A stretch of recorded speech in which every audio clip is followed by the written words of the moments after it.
នេះនឹងថ្លាថ្លែងហ្វឺហ្វាយណែនក្រែងគ្មានអ្នកដឹងពីសាវតាថាតើគាត់នេះកើតមកពីណាមានផ្ដល់សេវាអ្វីខ្លះទៅមានផ្ដល់សេវាអ្វីខ្លះទៅអូចាស់ទៅខ្ញុំសូមជម្រាបប្រាប់ឲ្យដឹងថារូបគាត់នឹងកើតយូរហើយអាយុគាត់ចាស់មិនក្មេងឡើយ15 2ឆ្នាំហើយណាអ្នកណាខ្ញុំសូមជម្រាបពីផលិតផលដែលគាត់បានផ្ដល់ដល់ពុកម៉ែមានកម្ចីសង់ផ្ទះជួសជុលហូរហែហើយក៏មានផងដែលកម្ចីអាជីវកម្មហើយសូមកុំភ្លេចត្រូវចំណាំរឿងដែលត្រូវចាំនោះគឺថាប្រសើរមានតម្រូវការសូមខលមកណាកុំស្ទាក់ស្ទើរចប់រឿងហ្វឺ Finance ឥឡូវចូលមករឿងយើងវិញ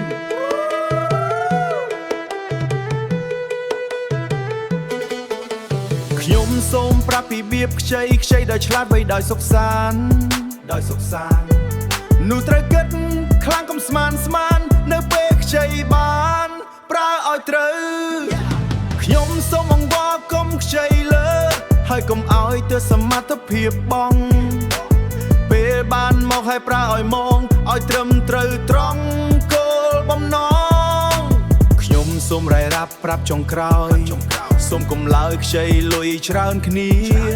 យកមួយសងមួយនឹងវេទនានោះទើបគាត់ជាអ្នកខ្ចីឆ្លាត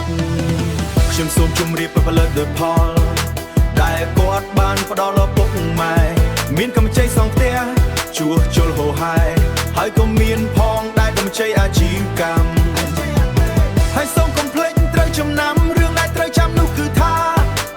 ប្រសើរមានតម្រូវការសូមខលមកណាកុំស្ទាក់ស្ទើរខ្ញុំសូមជម្រាបពីផលិតផលដែលគាត់បានផ្ដល់ដល់ពុកម៉ែមានកម្ចីសង់ផ្ទះជួសជុលហូរហែហើយក៏មានផងដែលកម្ចីអាជីវកម្មហើយសូមកុំភ្លេចត្រូវចំណាំរឿងដែលត្រូវចាំនោះគឺថាប្រសើរមានតម្រូវការសូមខលមកណាកុំស្ទាក់ស្ទើរសូមខលមកណាកុំស្ទាក់ស្ទើរ First Finance